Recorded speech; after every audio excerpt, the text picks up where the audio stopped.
Alright, so I wanted to talk about Meghan Markle.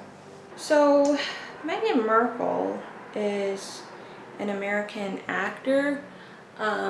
She played a role in a show called Sweets.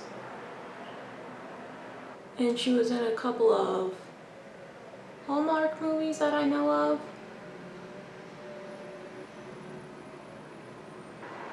And yeah, I watched Hallmark movies sometime in the past. And yeah, I've seen a couple of movies that she was in, and she did pretty well to me. So Meghan was born in August 1981. So she is a fellow Leo.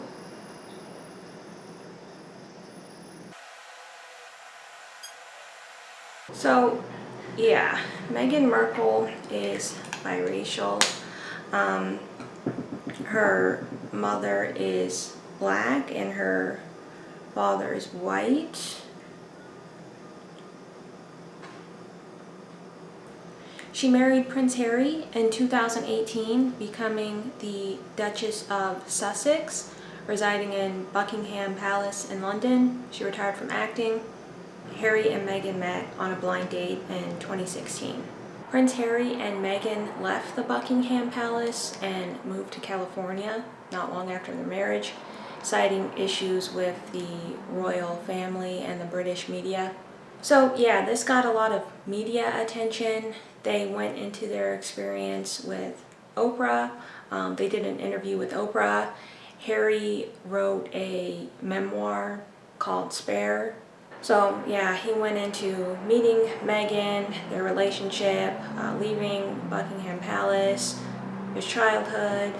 Meghan described royal life as suffocating. She said she felt isolated and she received little to no support at the palace. Meghan also started a podcast called Archetypes. She would look at topics primarily from like a feminist lens. She would talk about her experiences, and she would have celebrity guests on. So moving on to Meghan Markle hate. I don't particularly have an issue with Meghan. I understand some people don't like her for whatever reason. I think maybe some of that could be due to her race, and maybe some is not. I'm willing to hear both sides. But yeah, I think if you go back, this all started with the manosphere. They are extremely hateful. They made content bashing Meghan. They made a lot of social media comments bashing Meghan. They've done this a lot with other female celebrities and women in the media spotlight. Like you can see this with like Amber Heard and Brie Larson most recently. It's like an extreme bias. You know, in my opinion, these people doing the bashing these women are making themselves look really bad, but you know, other people jump on the bandwagon, they jump on the hate train. Like, I kept getting hate content recommended to me about Brie Larson. I'm like, well, who is Brie Larson? What did she do? It must be something really terrible. But apparently this all stems back to like a 40-second comment she made about movie reviews. So earlier this week, USC Annenberg's Inclusive Initiative released findings that 67% of the top critics reviewing the 100 highest grossing movies in 2017 were white males. Less than a quarter were white women, and less than 10% were unrepresented men. Only 2.5% of those top critics were women of color. So you're probably thinking right now, like, wow, that super doesn't represent the country that I live in, and that's because that's true. This is a huge disconnect from the US population breakdown of 30% white men, 30% white women, 20% men of color, and 20% women of color. On top of all of this, am I saying that I hate white dudes? No, I'm not. But what I'm saying is that if you make a movie that is a love letter to women of color, there is an insanely low chance a woman of color will have the chance to see your movie and review your movie. Other people, besides white dudes, like Star Wars, and would love the opportunity to do a set visit. And I'm also saying I don't hate white dudes. I'm just saying we need to be conscious of our bias and do our part to make sure that everyone is in the room. Good reviews at festivals give small independent films a fighting chance to be bought and seen. Good reviews help films gross money. Good reviews slingshot films into awards contenders. A good review can change your life. It changed mine. We are expanding to make films that better reflect the people that buy movie tickets, but they are not allowed enough chances to read public discourse on these films by the people that these films were made for. I do not need a 40-year-old white dude to tell me what didn't work for him about A Wrinkle in Time. It wasn't made for him. I want to know what that film meant to women of color, to biracial women, to teen women of color, to teens that are biracial. And for the third time, I don't hate. I mean, okay, like, I don't really have that much of an issue with what she said. I don't see her as actually wrong. I mean, I can see having some sort of opinion on that, but to merit, the amount of hate that I was seeing directed toward her, I don't think it really correlates. So I think the thing with Meghan Markle with the manosphere is that she's an outspoken feminist. She's outspoken about gender equality. And in the manosphere, they're all about patriarchy as men's rights. They're against feminism. So I also saw they didn't like that she was in her mid-30s, and when she got together with Prince Harry, they're into the idea of women not being attractive after a certain age. So yeah, Meghan Markle is a feminist. She's been an advocate for women since she was a child, which is really impressive. She was actually on a show when she was 11 years old, and she was protesting a commercial. It was saying that women clean dishes. So she actually sent a letter stating that it should say people clean dishes, and they actually changed that in the commercial. I don't think it's right for kids to grow up thinking these things, that just mom does everything. So yeah, Meghan has worked with the United Nations and World Vision as an advocate for women and girls. The British tabloids have also been ridiculously vicious toward Meghan since the beginning of her relationship with Harry.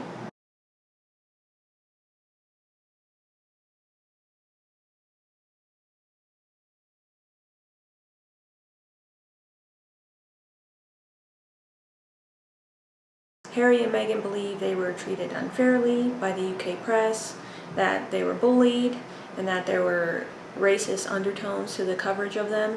And yeah, I remember reading some coverage from the UK media, and yeah, sometimes it was a bit jarring. It's like, who actually talks about someone like this? And I also remember seeing like a comparison.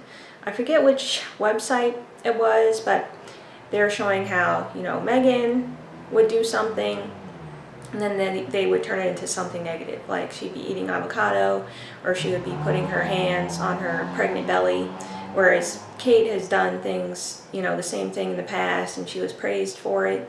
When Meghan came out about her experiences with mental health and racism, there was a lot of backlash. There were people in the media saying they didn't believe her, that she was lying. Meghan was not the only one who was saying that there were really problematic things that happened in the royal institution. Harry was there backing her up. Harry had issues being a part of the royal institution before he even met Meghan. Meghan also got a lot of crap for her Archetypes podcast. So I didn't watch the podcast, to be fair. It's not really my thing, I'm not generally interested in stuff like that. Like Mariah Carey had her reality show a few years ago now, Mariah's World. I had no interest in that. And, even people who are pretty popular, like Mr. Beast's YouTube channel, yeah, I watched that for like a second. I'm like, I don't get what people see in this at all, So yeah, that's not something I'm gonna watch, but he has a lot of subscribers, good for him, podcast didn't work out for Meghan. Well, let's just move on to something else, There's also a lot of people giving her mental disorder diagnoses over the internet. People like to overdiagnose mental disorders on the internet, like, oh, she's a narcissist, or oh, she has, this or that, or like, oh, she estranged her whole family or whatever, that must mean such and such and such. So yeah, so this happens a lot with biracial people, because being biracial can be a hard position to be in, because you don't know how people are relating to you or how they're receiving you. People like to box people in, If people aren't able to put you in a box or categorize you, that can make some people very uncomfortable. So that can come off as if there's something abnormal about that person. Like, oh, that person is weird, that person has narcissism, that person is a psycho or something like that. When really what has happened is it's probably the experiences that they've had to go through, but they don't have the traits for narcissism or autism or whatever. They're just a normal person. People are just going off a first impression, a vibe, or whatever. As far as family estrangement with Meghan, that does seem more common with biracials, with interracial families. Sometimes with the white parent, they will raise their kid in like a colorblind way, or they'll just raise their kid as they would a white kid or as a black kid. That can cause issues. It can be damaging for the relationship with the parent and the child, especially when you have the parent not really understanding, they're not really having empathy for, how their child is turning out. So yeah, I've seen that quite a few times. It's like a lack of attachment on behalf of the white parent. So yeah, I did read a couple of things that Meghan's father said to her or about her in the media. And yeah, it did come off to me as odd. I kind of sensed like a lack of attachment that he had for her. So yeah, I think probably that's playing a role in Meghan's estrangement. So I did go back and watch a couple of interviews that Meghan did, and yeah, I don't really see anything wrong with this lady. I mean, she has traits of celebrity, she has traits of biracials. I don't really get narcissism vibes.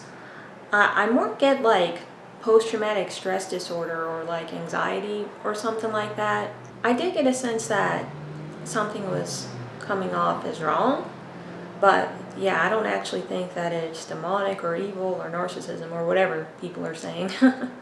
But yeah, I really don't have any interest to watch celebrity interviews because they always come across this way to me, the same sort of thing I got with Meghan's interviews. They seem detached, they seem unrelatable. So, I mean, it's nothing new to me. But yeah, I listened to her experience in the Buckingham Palace. I don't really feel like she's lying. I think what it is there could be some things that are lost in translations.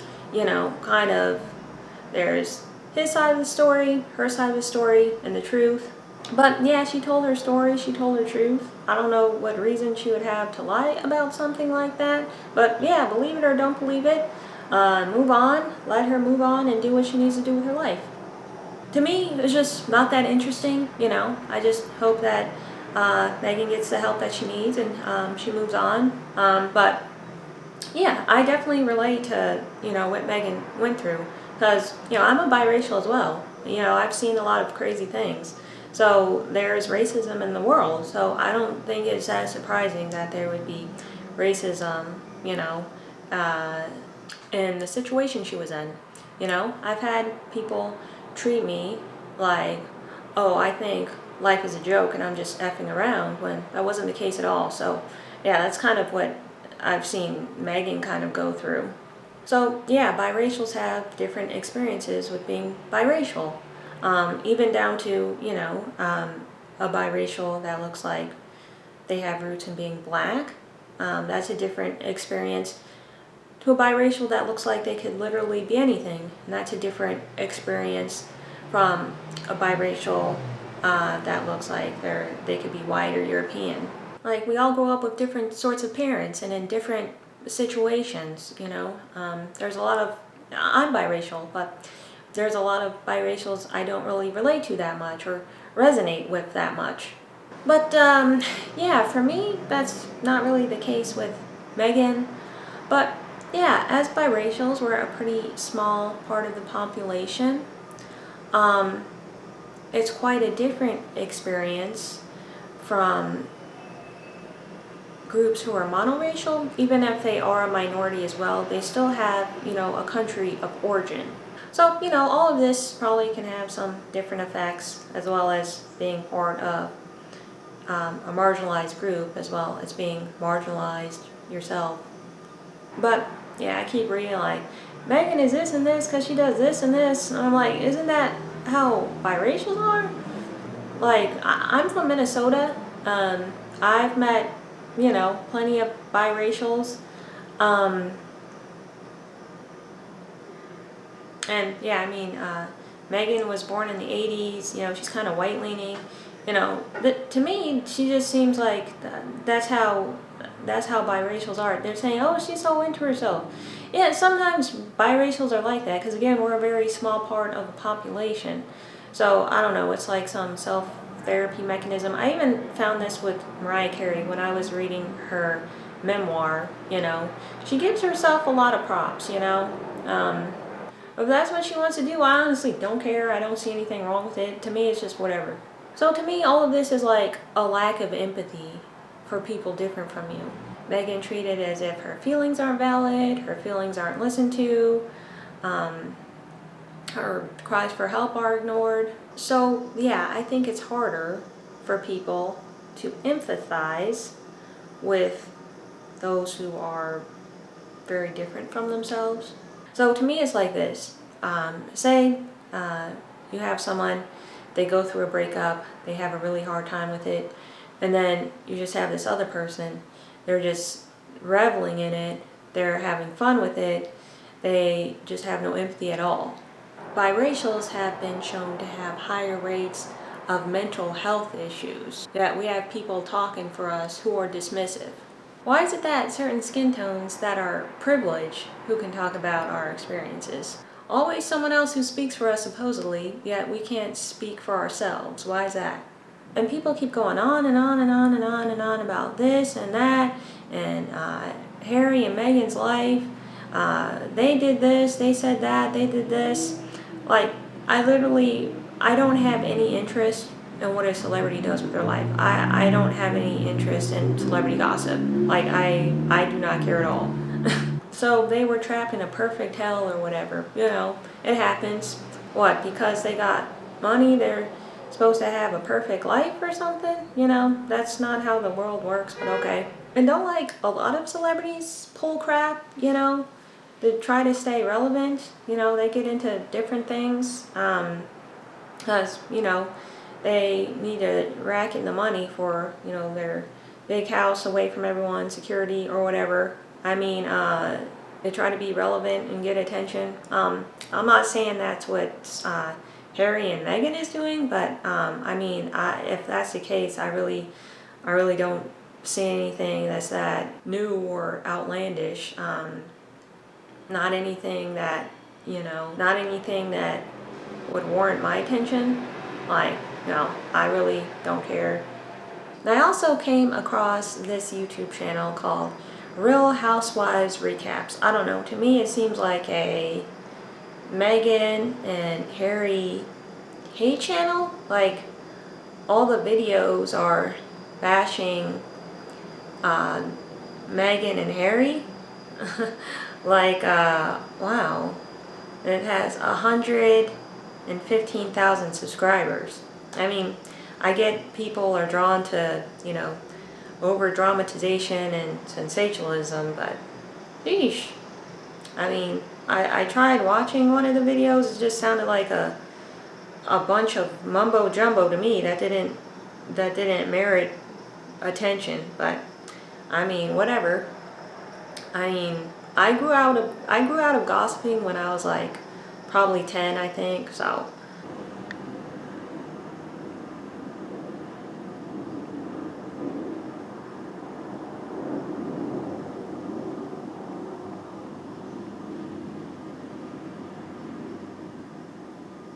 it's getting kind of dark in here, but yeah, I wanted to go over some comments I saw, just address some comments that I was seeing.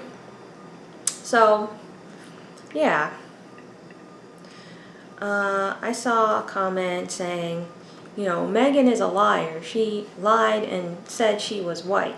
So yeah, how that goes is when you're biracial, people sometimes want you to pick a side, especially in the earlier generations. So, and Meghan even explained when she was a kid, she was filling out, she was asked to answer what her race was. So she asked her teacher, she told her teacher, well, I'm biracial. So her teacher told her to just put down what she most looked like. And her teacher told her she most looked white. So yeah, that's why she identified as white. And another comment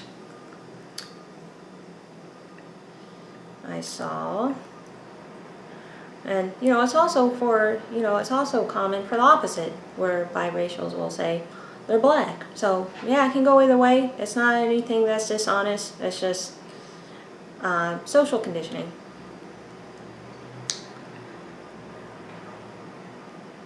And that's how it goes in the U.S. anyways. And another comment I was saying was that, Meghan, she wants to be white. That's why she straightens her hair. So, yeah. From what I've seen, don't most black women straighten their hair white? Don't they wear straight hair? Pretty sure that's what I've seen. Are you gonna tell them they're trying to be white too? Yeah, I don't think they're trying to be white. Straight hair just happens to be the style. I mean, all the famous black and biracial celebrities have straight hair. Beyonce, Rihanna, Mariah Carey. I usually see them with straight hair, right? Yeah. So, yeah, I think that's more of just what's in style at the moment. When curly and frizzy hair was in style in the 80s, were the white girls trying to look biracial or something? Like, styles change over time. And some other comments I saw were like, oh, Meghan's trying to look darker, she spray tanned her skin. She's trying to look black or whatever.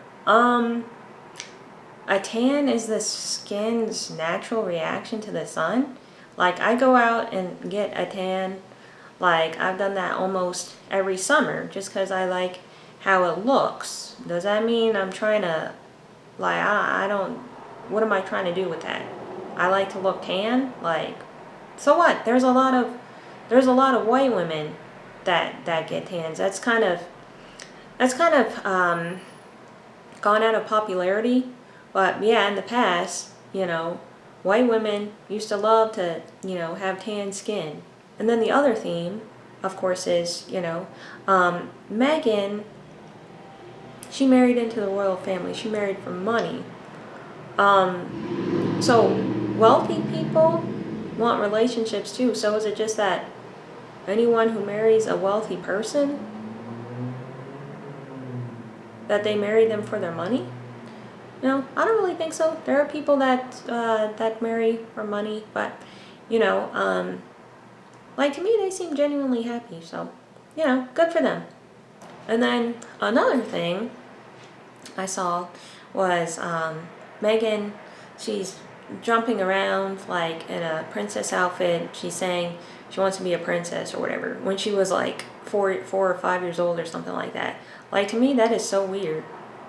Like, trying to say that it had anything to do with her now. Yeah, what little girl doesn't play princess, Yeah, sometimes little girls play princess, sometimes little girls are disagreeable. They usually change when they get older. So, I mean, yeah, a lot of this stuff is a bunch of crap. It seems like, insecurity, jealousy going on. But, yeah, I appreciate Meghan Markle. I relate to how she carries herself. I like how she carries herself. She has, she maintains a lot of decorum and poise. And I appreciate what she's done for women and girls, being a feminist and all. But, dang, it is getting dark. So, yeah, I think that's going to be it for this video. I really wanted to talk about this, but yeah, I'm gonna end the video now. I'm gonna go out for the evening. So yeah, thanks for watching. Bye.